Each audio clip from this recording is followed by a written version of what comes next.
Um rapaz foi baleado durante uma confusão no subúrbio do Rio de Janeiro. Um policial militar atirou para o alto para dispersar a multidão e acabou atingindo o jovem.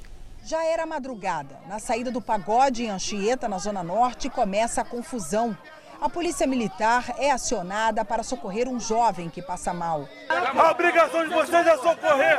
Os ânimos seguem exaltados até que um PM atira com um fuzil para o alto. Na sequência, um rapaz aparece baleado. Testemunhas acusam o PM que fez o disparo. Olha, acertou o moleque aí, ó. Acertou o moleque aí. Foi ele que deu! Foi ele que deu! Esse Polícia, aí. Caio Carneiro, de 21 anos, foi atingido no abdômen e passou por mais de 5 horas de cirurgia. No hospital, o pai do rapaz estava desesperado. A gente se sente muito inseguro. Não veio um policial do batalhão perguntar se a família precisa de alguma coisa. Policiais envolvidos na confusão alegaram que o rapaz estaria com vândalos que teriam tentado tirar a arma do PM. Mas a imagem deixa claro que isso não ocorreu. Um inquérito policial militar foi aberto para apurar responsabilidades. A Polícia Civil também investiga o caso. O delegado já começou a ouvir testemunhas e vai chamar o policial para depor. O PM foi indiciado por tentativa de homicídio e também deve responder por fraude processual. À medida que ele dispara uma arma em direção a uma multidão de pessoas, ele assume o risco de acertar alguém, como acertou o rapaz. Então eu concluo por tentativa de homicídio. Deixa o cara...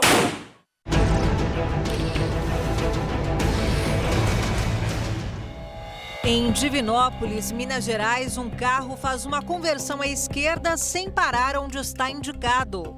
Um motoqueiro que tinha a preferencial não consegue frear, bate no carro e é arremessado.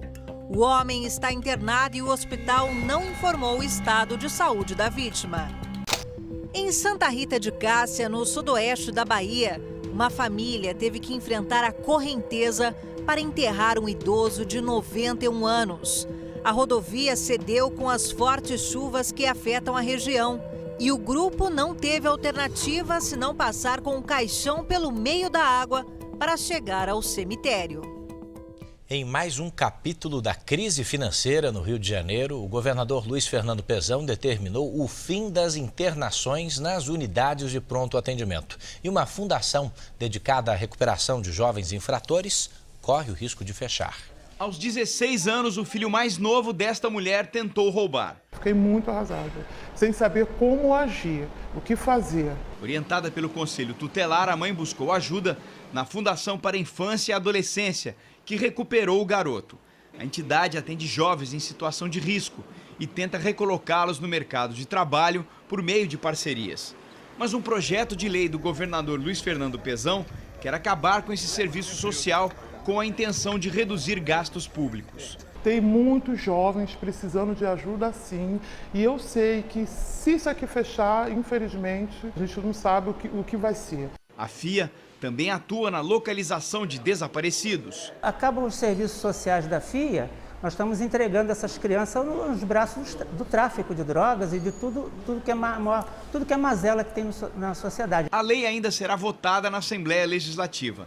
Para a oposição, o corte de secretarias criadas com interesses políticos traria mais economia aos cofres públicos. Nas eleições, as secretarias foram expandidas.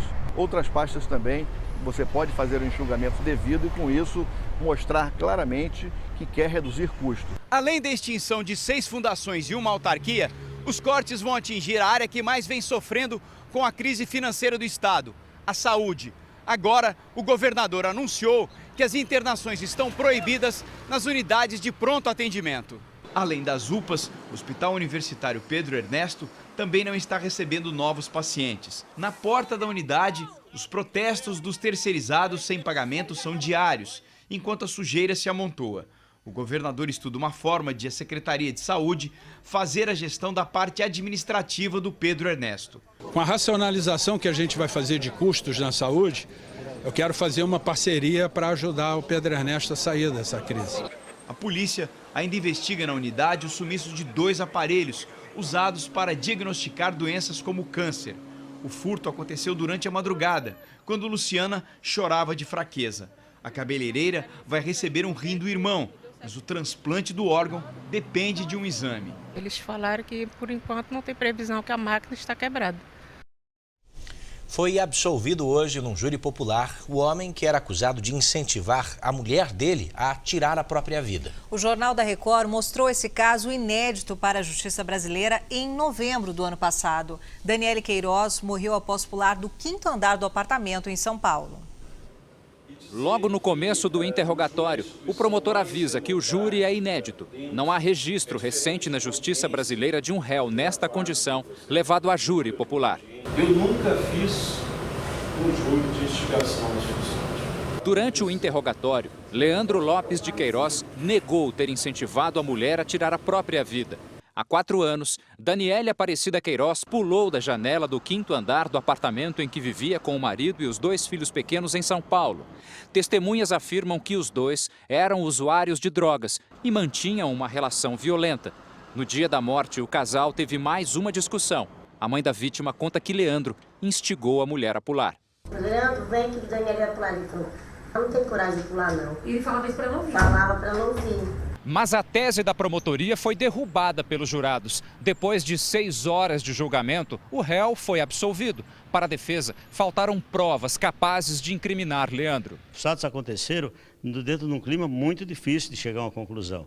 E a vítima estava com 2,40 de álcool. O Ministério Público disse que vai recorrer da decisão.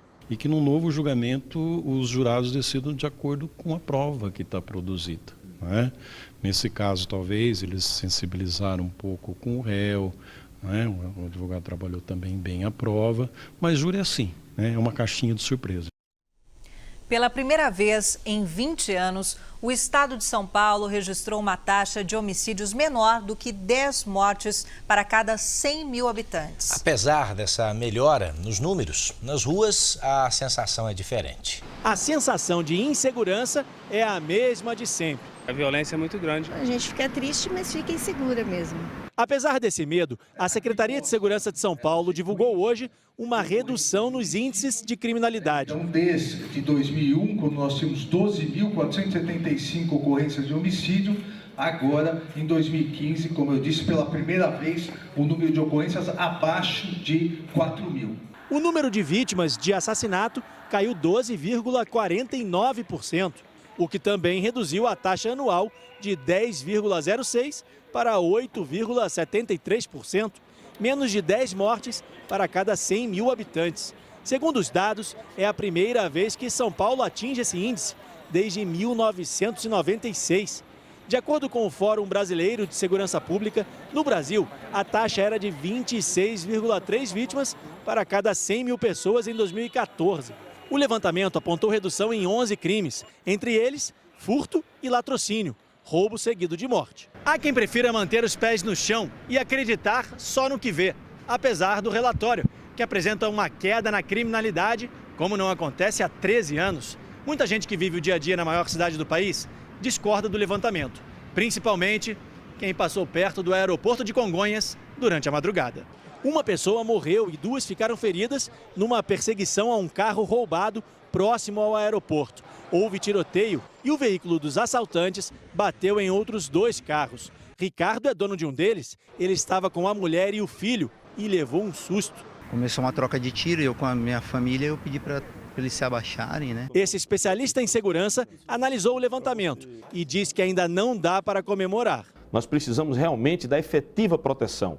Precisamos de números que realmente sejam expressivos e que mostrem para a sociedade que nós estamos ganhando a batalha contra o crime.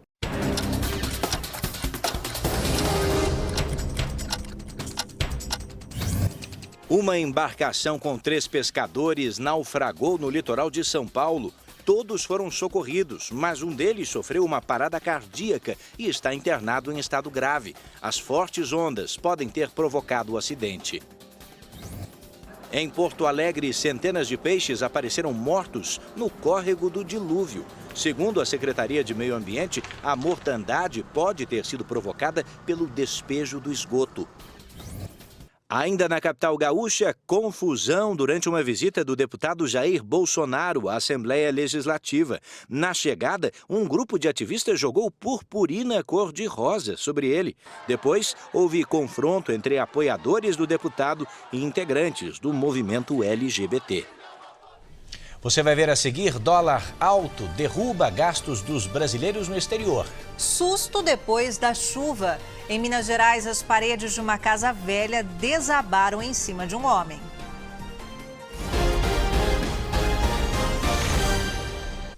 O dólar alto atrapalhou uma das atividades prediletas dos brasileiros, as compras. Os gastos no exterior caíram para o menor valor desde 2010. Do Rio de Janeiro para um cenário de cinema e uma realidade salgada. Olha, o ano passado estava muito mais barato e nós compramos muito mais coisas do que esse ano. Então a gente trouxe muito menos dinheiro esse ano em decorrência da alta do dólar. Está difícil juntar a quantidade de reais suficiente para trazer o mesmo volume de dólares para gastar. Todo mundo fala que quem converte não se diverte, mas a gente às vezes precisa dar uma convertida porque com o dólar o preço que está, às vezes não compensa tanto comprar aqui do que comprar no Brasil. Até a filha do Miguel, de apenas 11 anos, já aprendeu. Tá muito alto o dólar. Tem muitas coisas que não vale a pena comprar aqui, né? Os turistas brasileiros bateram recorde de gastos no exterior durante 5 anos seguidos. Agora, estão pensando 2 vezes antes de comprar. Muitos estão preferindo consumir no Brasil mesmo, para pagar a prestação e sem juros. Em 2010, os brasileiros gastaram mais de 15 bilhões de dólares no exterior. Em 2014, 25 bilhões e meio. No ano seguinte, foram pouco mais de 17. Em relação a 2014, o ano passado teve uma queda de 32%. Mas de janeiro a dezembro, o dólar subiu de R$ 2,6 para R$ 3,9, uma alta de 48%, que Léo constatou rapidamente. Ele desembarcou hoje em Nova York. A gente estava indo ali nas lojas e a gente se espantou bastante, porque a gente pensou, vamos para os Estados Unidos, vai estar barato. Mas com o dólar a 4 não tem quem consiga comprar. Quer um outro detalhe nessa história? As viagens para o exterior ficaram 25% mais caras. Isso é uma medida publicada hoje no Diário Oficial da União. Por isso, vamos a Brasília ao vivo com o Luiz Fara Monteiro. Luiz, boa noite para você. Explica para a gente, essa cobrança de imposto já está valendo desde quando? Boa noite, Edu. Olha, quem comprou a partir de 1º de janeiro pacotes de viagem para o exterior já sentiu no bolso.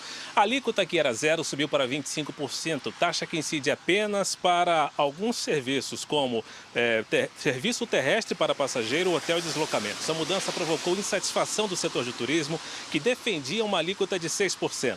Um acordo chegou a ser fechado nesse sentido, mas a troca da equipe econômica fez com que o governo voltasse à ideia inicial, ou seja, uma alíquota maior. O presidente da Associação Brasileira de Agências de Viagens esteve aqui em Brasília com o ministro Henrique Eduardo Alves do Turismo. O ministro aceitou a reclamação e garantiu que o governo estuda voltar ao acordo inicial com as operadoras, ou seja, 6% de imposto, mudança que pode ser feita até o fim da semana. De Brasília, Luiz Fara Monteiro.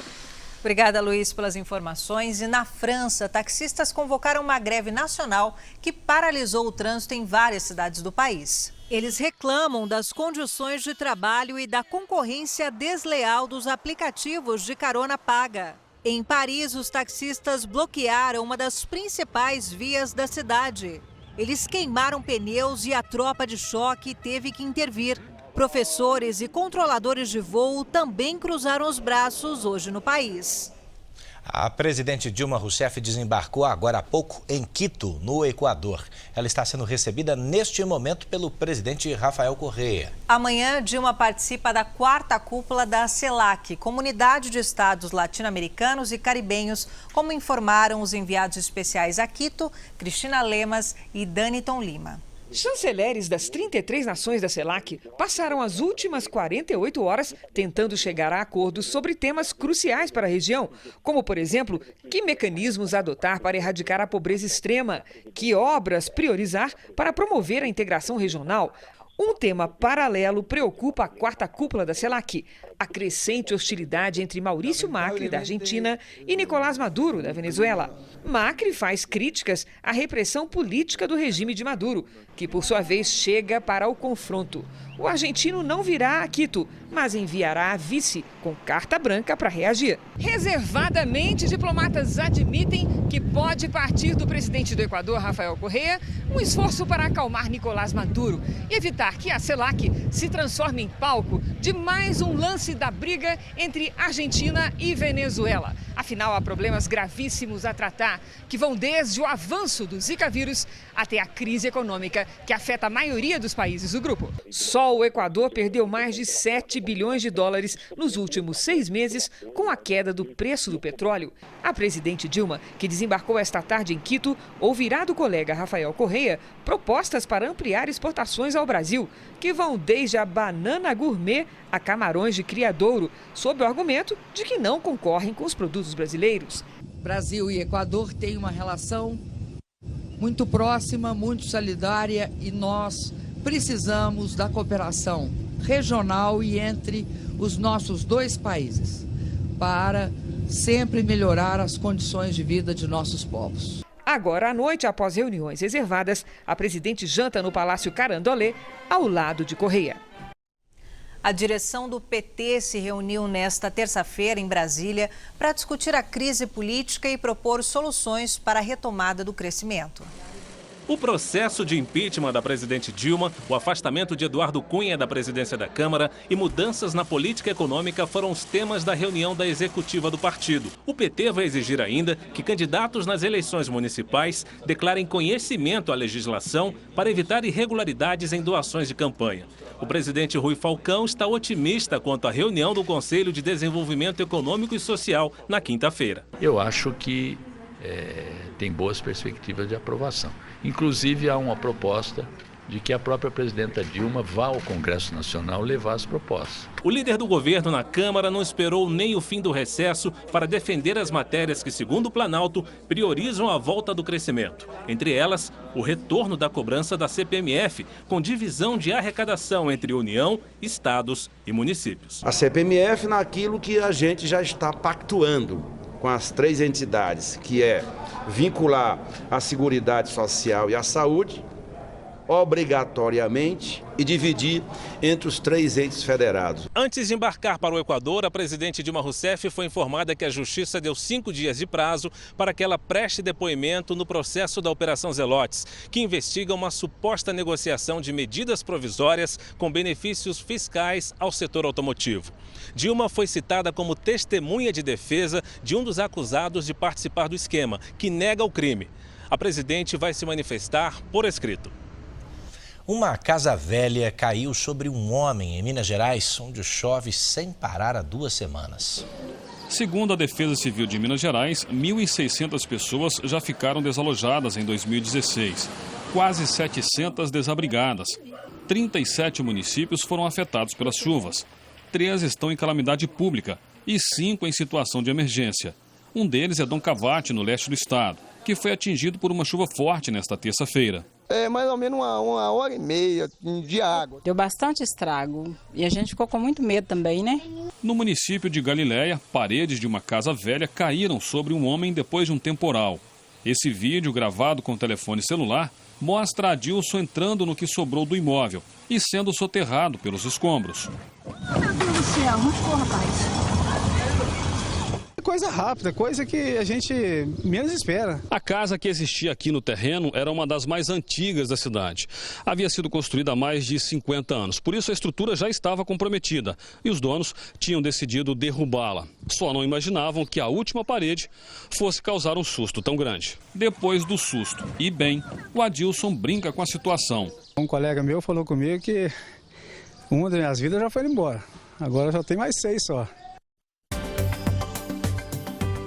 Temporais ainda podem provocar mais transtornos em Minas Gerais nesta quarta-feira. Hoje, a chuva provocou muitos estragos em Belo Horizonte e região metropolitana. Ruas ficaram completamente alagadas. Nos próximos 5 dias, o norte de Minas pode receber o volume de água esperado para 2 semanas. Chove bastante também em algumas cidades da Bahia, Maranhão, Tocantins e Pará. Também há risco de temporais entre a região sul e Mato Grosso do Sul, por causa de uma área de baixa pressão atmosférica. Já no sudeste e no centro-oeste, pancadas de chuva, principalmente à tarde. Faz sol no Rio Grande do Sul, nesta parte do Nordeste e de Roraima ao Amapá. Faz bastante calor no Rio de Janeiro, com máxima de 37 graus. Em Palmas, a chuva forte não deixa a temperatura subir muito e a máxima é de 26. O calor diminui também em Curitiba por causa do tempo mais fechado e a máxima é de 25 graus. Em Natal, faz 29. Em Porto Velho, 35. Em Belo Horizonte, chove forte, principalmente à tarde, e a máxima é de 31 graus. Veja a seguir, Corinthians empresta Alexandre Pato para o Chelsea. E também você vai conhecer quem são os jovens que vão passar 24 horas aí, ó, de frente para o computador, no maior evento de tecnologia do país.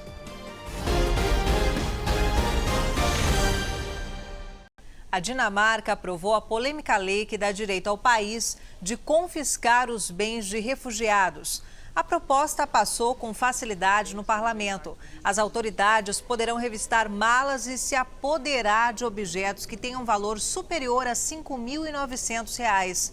Joias familiares estão isentas. A medida, segundo o governo, visa ajudar nos gastos com os refugiados, mas foi considerada xenófoba por organizações humanitárias e criticada pela ONU. A polícia italiana fechou o cerco contra os principais times de futebol do país. Mais de 100 pessoas ligadas ao esporte são investigadas por sonegação fiscal. O escândalo pode abalar um dos mais importantes campeonatos de futebol do mundo. Jogadores, dirigentes e empresários italianos estariam envolvidos num milionário esquema de fraude fiscal. A polícia do país congelou o equivalente a 53 milhões de reais em ativos, como propriedades, ações e dinheiro vivo de 58 suspeitos. Segundo a imprensa italiana, entre os investigados estariam o ex-jogador argentino e atual treinador do Modena, Hernan Crespo, e também os presidentes do Napoli, da Lazio e um alto executivo do Milan. A operação policial é chamada de impedimento. Segundo os investigadores, os suspeitos falsificavam notas fiscais para pagar menos impostos. 35 clubes das séries A e B da Itália também se beneficiariam do esquema. A maioria dos representantes dos clubes preferiu não comentar as acusações. O Milan afirmou em nota que a investigação não tem fundamento. A crise econômica no país motivou as autoridades italianas a fecharem o cerco contra personalidades do mundo da moda e do esporte para impedir a fraude fiscal. Alexandre Pato deixa o Corinthians e vai jogar na Inglaterra. O jogador tem 6 meses para provar que pode ser o atacante ideal para o Chelsea. Depois de perder 4 titulares, o Corinthians acertou hoje a saída de mais um jogador do elenco. Alexandre Pato foi cedido ao Chelsea da Inglaterra. O atacante viaja ainda nesta terça-feira para Londres, onde vai passar por exames médicos e assinar um contrato de empréstimo por 6 meses com o Chelsea. Com a saída, o Corinthians vai economizar quase 5 milhões de reais em salários, já que aqui no clube, Pato recebia 800 mil por mês. Essa foi uma decisão que partiu em conjunto. Ele não pôs a faca no pescoço de ninguém, nós não fizemos nada dele. O atacante deverá ter novo valor de passe fixado, além de ampliar o vínculo com o Corinthians, válido até o final de 2016. Isto porque, se não houver a alteração, no meio do ano, Pato já vai poder assinar um pré-contrato com qualquer clube, sem que o time paulista recupere o dinheiro investido no jogador. Contratado do Milan em 2013 por pouco mais de 40 milhões de reais, Pato teve problemas com a torcida depois de perder um pênalti na Copa do Brasil contra o Grêmio. Acabou envolvido numa troca pelo meia Jadson. No São Paulo, emprestado por 2 anos, viveu a melhor sequência da carreira com 38 gols. No retorno, Pato já nem treinava com o grupo corintiano. Ficou fora até mesmo do torneio amistoso disputado pela equipe nos Estados Unidos. E a intenção do Corinthians é a de que ele não volte mais ao clube. Os juízes do Paraná ignoram a crise e vão gastar, pelo menos na região de Curitiba, 10 milhões de reais, isso só com lanches e serviço exclusivo de garçons. Todos os juízes que atuam na região de Curitiba vão ter direito a garçons para atendê-los durante o expediente. Devem ser contratados 104 profissionais para atuar em todos os fóruns da capital paranaense. Por mês, a mordomia vai custar mais de R$ 250 mil. Como o contrato pode durar até 3 anos, o valor total pode chegar a R$ 9 milhões e 300 mil. Além de contratar os garçons, os juízes também estão preocupados com o que vão comer durante o trabalho e, por isso, não economizaram na hora de comprar alimentos. Serão pelo menos R$ 500 mil só com sanduíches. O edital mostra que serão pagos mais de R$ 43 mil por mês com os lanches. Nossa equipe procurou o Tribunal de Justiça, que se limitou a confirmar os valores dos contratos, mas não respondeu sobre a necessidade dos gastos. O Sindicato dos Servidores do Judiciário diz que os recursos estão sendo mal aplicados. Tem concurso já aberto, aprovados os candidatos, o tribunal não chama, alega falta de recursos. Mas, no entanto, existe recurso para contratar garçons, para fazer lanchinho. Então, acredito que a administração está na contramão da realidade do país. Agora um alerta, cuidado na hora de alisar o cabelo. Uma pesquisa mostra que de 16 alisantes usados em salões de Belo Horizonte, 11 apresentaram uso excessivo de formol, que faz mal à saúde.